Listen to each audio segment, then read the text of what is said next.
Archie bacteria, last class bacteria का Archie bacteria, और शायद हमने आर्की बैक्टीरिया सभी को पढ़ाया है, इसमें तो कोई दो राय नहीं है। आर्की बैक्टीरिया तो हमने पढ़ाया था ना सेल में, लेकिन फिर भी इसको हम थोड़ा सा इसके बारे में, ओके, आर्की बैक्टीरिया की बात करते हैं। जानते हैं इनको, आर्की बैक्टीरिया को, ये कहाँ पाए जाते हैं? Found in extreme conditions. Extreme conditions का मतलब जो नॉर्मल कंडीशन से अलग कंडीशन है, high temperature, high salinity, high acidic condition, ये सब है ना। That is high temperature, high salinity, salinity मतलब बहुत ज्यादा सॉल्ट जहां पे हो, हाई एसिडिक कंडीशन, हाँ, high acidic condition, also called as, इसीलिए इनको जानते हैं और क्या कहते हैं? आर्की बैक्टीरिया के बारे में बहुत ध्यान समझना। ऑल्सो कॉल्ड एज, इनको हम और क्या कहते हैं? Also called as extremophiles. इसीलिए इनको एक्सट्रीमोफाइल्स के नाम से जाना जाता है। Very very IMP. अगर कोई आपसे पूछे व्हाट इज आर्की, मतलब एक्सट्रीमोफाइल मतलब ऐसे बैक्टीरिया जो एक्सट्रीम कंडीशन में पाए जाते हैं। अच्छा, अकॉर्डिंग टू आर.एच. वेटेकर, आपको पता है कि जो किस किंगडम में रखा गया है आप आर्की बैक्टीरिया को? तो आपको पता है किंगडम मोनेरा में रखा गया है ना। तो हमने आपको बताया था कि सॉरी, मोनेरा, जब हमने आपको बताया 6 किंगडम क्लासिफिकेशन, 6 किंगडम क्लासिफिकेशन में क्या आ गया था? इसको किस किंगडम में रखा गया है, किस किंगडम में रखा गया है और किस डोमेन में रखा गया है। तो आपको पता है किंगडम आर्की बैक्टीरिया में रखा गया है according to 6 kingdom classification. 6 kingdom classification, 6 kingdom, हाँ, क्लासिफिकेशन। और 6 किंगडम क्लासिफिकेशन किसने दिया था? 6 किंगडम क्लासिफिकेशन दिया था कार्ल वूज ने, कार्ल वूज ने दिया था, बताया था हमने आपको। डोमेन में इसको रखा गया है आर्किया डोमेन। किस डोमेन में? Archaea domain. 3 domain system, 3 domain system of classification according to 3 domain system of classification, है ना। अच्छा, ये 3 डोमेन सिस्टम ऑफ क्लासिफिकेशन किस पे बेस्ड था? सिग्नेचर सीक्वेंसेस, है ना, based on signature sequences, based on signature sequences. और बैक्टीरिया की अगर सिग्नेचर सीक्वेंस की बात करें तो 16S rRNA है ना। ये बात सभी को समझ में आ रही है? तो आर्की बैक्टीरिया को किंगडम आर्की बैक्टीरिया और डोमेन आर्किया डोमेन में रखा गया है। Is it clear to all of you? फटाफट बताने की कोशिश करिएगा। हाँ, चलो, सबसे पहली बात तो ये है कि भाई ये इतने एक्सट्रीम कंडीशन में सरवाइव कैसे करता है जहां नॉर्मल बैक्टीरिया सरवाइव नहीं कर पाते। ये high temperature, high salinity, high acidic condition को कैसे टॉलरेट करता है? कुछ तो रीजन होगा, या कुछ तो इनके पास ऐसा होगा जो ये इन कंडीशन में सरवाइव कर सकते हैं। तो सबसे पहली चीज देखो, इनके प्लाज्मा मेम्ब्रेन में भी कुछ स्पेशल टाइप के स्ट्रक्चर होते हैं और इनके सेल वॉल में भी कुछ स्पेशल टाइप के स्ट्रक्चर होते हैं जो इनको इन एक्सट्रीम कंडीशन में सरवाइव करने के लिए रिस्पॉन्सिबल है।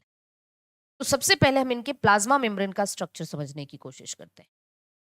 तो इनका जो प्लाज्मा मेम्ब्रेन होता है, प्लाज्मा मेम्ब्रेन,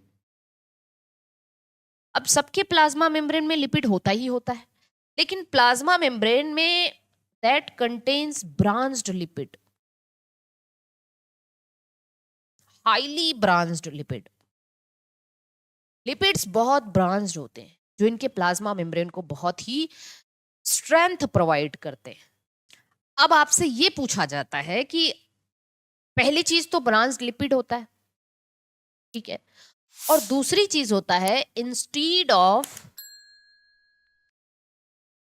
एस्टर बॉन्ड, आपको पता है कि ग्लिसरॉल और फैटी एसिड के बीच में एस्टर बॉन्ड होता है, पढ़ाया था हमने बायोमोलिक्यूल में सभी को, फटाफट बताइए। ग्लिसरॉल और फैटी एसिड के बीच में क्या होता है? एस्टर बॉन्ड होता है। तो यहाँ instead of ester bond ether bond is formed. Ether bond is formed between glycerol and fatty acid। जो ग्लिसरॉल और फैटी एसिड्स होते हैं उनके बीच में ईथर बॉन्ड बनता है, ठीक है। और this provide stability to plasma membrane. This provides more stability to plasma membrane, ठीक है। This provides more stability to plasma membrane। ये बॉन्ड ज्यादा स्ट्रॉन्ग होता है। More stability to plasma membrane, that is less membrane fluidity, that is decrease membrane fluidity। भाई membrane में lipid fluid nature का होता है, क्योंकि वहां एस्टर बॉन्ड था, थोड़ा वीक बॉन्ड, लेकिन जब ईथर बॉन्ड बन जाता है तो लिपिड का जो फ्लूइड नेचर है वो कम हो जाता है, डिक्रीज हो जाता है। Membrane decrease membrane fluidity. अब हो गई इसकी प्लाज्मा मेम्ब्रेन ही इसको आराम से जो है बहुत स्ट्रेंथ इसको मिल गई। तो ये हाई एसिड से भी डिजोल्व नहीं हो पाता, हाई सैलिनिटी से भी नहीं डिजोल्व हो पाता, और हाई टेम्परेचर में भी ये सरवाइव कर पाते हैं, है ना। जल्दी से बताइए, एक बात तो सभी को समझ में आ गई भाई। दूसरी बात है, दूसरी बात तो पहला एडॉप्टेशन है ये प्लाज्मा मेम्ब्रेन। सेल वॉल के पास आते हैं इसके। भाई इसका सेल वॉल कैसा है? तो इसका जो सेल वॉल होता है बहुत ध्यान से समझना। जैसे कि आपको पता है बैक्टीरिया, नॉर्मल बैक्टीरिया का सेल वॉल पेप्टिडोग्लाइकन होता है। पेप्टिडोग्लाइकन तो इसका भी सेल वॉल है, लेकिन नॉर्मल बैक्टीरिया में नैग और नैम था, यहां नैग और नैट होता है, ठीक है। सेल वॉल पेप्टिडोग्लाइकन, पेप्टिडोग्लाइकन, लेकिन ये किसका बना हुआ है? NAG plus NAT. और नैग का मतलब एन एसिटाइल ग्लूकोसामीन, और नैट का मतलब एन एसिटाइल टेलोसी, टेलोस क्या बताया था? Talosaminuronic acid, talosaminuronic acid. और जानते हैं इन दोनों के बीच जो बॉन्ड बनता है, आप हमें बताइए, नॉर्मल बैक्टीरिया में नैग और नैम के बीच में बीटा 1,4 ग्लाइकोसिडिक बॉन्ड था, लेकिन यहां पे जो बॉन्ड बनता है वो बीटा 1,3 ग्लाइकोसिडिक बॉन्ड है। अब इसको तोड़ने वाला कोई एंजाइम ही नहीं अवेलेबल हो पाता है जल्दी, और इसी वजह से, और इसको जो आर्कीबैक्टीरिया है वो किसी भी एंजाइम से डिग्रेड नहीं, लाइसोजाइम इसको कुछ नहीं कर पाता, और इसी को हम लोग कहते हैं स्यूडोम्यूरिन। स्यूडोम्यूरिन, उसको क्या कह रहे थे नॉर्मल बैक्टीरिया को? म्यूरीन, म्यूरिन कहा जाता था इसको, स्यूडोम्यूरिन। और this is not digested by lysozyme. आप अच्छे से समझ लेना, आर्की बैक्टीरिया को आप लाइसोजाइम एंजाइम देके नहीं मार सकते, नॉर्मल बैक्टीरिया को आप लाइसोजाइम से डिग्रेड कर सकते, क्योंकि लाइसोजाइम बीटा 1,4 ग्लाइकोसिडिक बॉन्ड को तोड़ता है। ये आर्की बैक्टीरिया है, this is not digested by lysozyme. Lysozyme enzyme से ये डिग्रेड नहीं हो पाता। तो दो इनमें एडॉप्टेशन आपको देखने मिल रहे हैं। एक प्लाज्मा मेम्ब्रेन में हाईली ब्रांच्ड लिपिड होता है, और instead of ester bond ether bond form होता है फैटी एसिड और ग्लिसरॉल के बीच में। इसकी वजह से ज्यादा आप कह सकते स्टेबिलिटी मिलती है प्लाज्मा मेम्ब्रेन को। हाँ, गुड। अब आप बता दो कि मजा आया इतना समझ के। चलो रिप्रोडक्शन देख लेते हैं। अच्छा, इसके बारे में और कुछ खास बात देख लेते हैं। इसका जो जीनोम है ये भी सर्कुलर डबल स्ट्रैंडेड डीएनए होता है, सर्कुलर डबल स्ट्रैंड डीएनए होता है। रिप्रोडक्शन बाइनरी फिजन से होता है, रिप्रोडक्शन बाइनरी फिजन से होता है। राइबोसोम 70S टाइप के होते हैं और पॉलीजोम होते हैं। वही पॉलीजोम मतलब एक एमआरएनए से बहुत सारे राइबोसोम। डन है सभी को? फटाफट बताने की कोशिश करिए। क्लासिफिकेशन तो हमने आपको पहले ही बता दिया था, एक बार फिर से देख लेते हैं कि क्लासिफिकेशन में 3 क्लास बताया था आपको, और ये हमने सबको पढ़ा रखा है आर्कीबैक्टीरिया का क्लासिफिकेशन।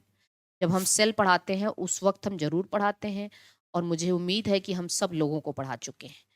3 क्लास हमने क्लासिफिकेशन में आपको बताया था। क्या? एक हम मिथेनोजेन, हेलोफाइल और थर्मोएसिडोफाइल। मिथेनोजेंस, हेलोफाइल्स और थर्मो एसिडोफाइल्स। मिथेनोजेंस का मतलब ये कहाँ पाए जाते हैं? मार्शी एरिया में। कहाँ पाए जाते हैं? इन मार्शी एरिया। मार्शी एरिया का मतलब दलदली एरिया में। And also in rumen of cattle, जानवरों के रूमेन में भी पाए जाते, जो मीथेन प्रोड्यूस करते हैं। इसका एग्जाम्पल आप लोगों को लिखाया था, मिथेनोबैक्टीरियम, मिथेनोकॉकस, ये सब। डन है। हेलोफाइल की बात की जाए तो कहाँ पाए जाते हैं? इन हाई या इन सॉल्टी एरिया। हेलाइन का मतलब ही होता है सॉल्ट। ये कहाँ पाए जाते हैं? सॉल्टी एरिया में पाए जाते हैं। इनका एग्जाम्पल हमने बताया है हेलोबैक्टीरियम सेलिनेरम, हेलोबैक्टीरियम सेलिनेरम, बता दो।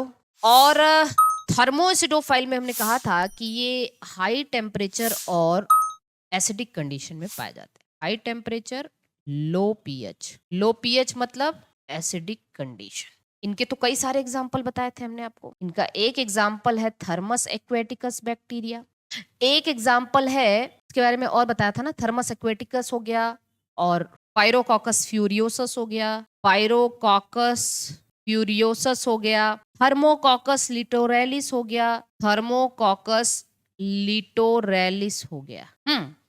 अब हमने कहा था कि यहां से पीसीआर में यूज करने के लिए डीएनए पॉलीमरेज का इस्तेमाल किया जाता है। पीसीआर में जो DNA polymerase, polymerase chain reaction में जो डीएनए पॉलीमरेज यूज किया जाता है वो आर्कीबैक्टीरिया से लिया जाता है। क्योंकि जब हम पीसीआर ऑपरेट करते हैं तो वहां टेम्परेचर काफी ज्यादा, 90 डिग्री सेंटीग्रेड के आसपास भी टेम्परेचर लेके जाते हैं, 95 डिग्री। और वहां हमारी डीएनए पॉलीमरेज काम नहीं कर सकता, क्योंकि हमारा डीएनए पॉलीमरेज एंजाइम है, और ह्यूमन का एंजाइम 30-40 डिग्री सेंटीग्रेड के बाद डीनेचर हो जाएगा। इसकी वजह से हम ऐसे ऑर्गेनिज्म का डीएनए पॉलीमरेज लेते हैं जो हाई टेम्परेचर भी टॉलरेट कर सके। तो थर्मस एक्वेटिकस से हम क्या लेते हैं? Taq polymerase. आप लोगों ने नाम सुना होगा, Taq, T for Thermus, A Q for aquaticus. Pyrococcus furiosus से पीएफयू पॉलीमरेज। पीएफयू क्यों कहा? क्योंकि पायरोकॉकस का पी और फ्यूरोसिस। और थर्मोकॉकस लिटोरेलिस से टीएलआई पॉलीमरेज या वेंट पॉलीमरेज भी इसको कहते हैं। टीएलआई पॉलीमरेज या वेंट पॉलीमरेज भी कहते हैं। देख लो, Tli, T for Thermococcus, LI for litoralis. तो ये सब पॉलीमरेज का इस्तेमाल हम पीसीआर में करते हैं। किस में करते हैं? पीसीआर में करते हैं।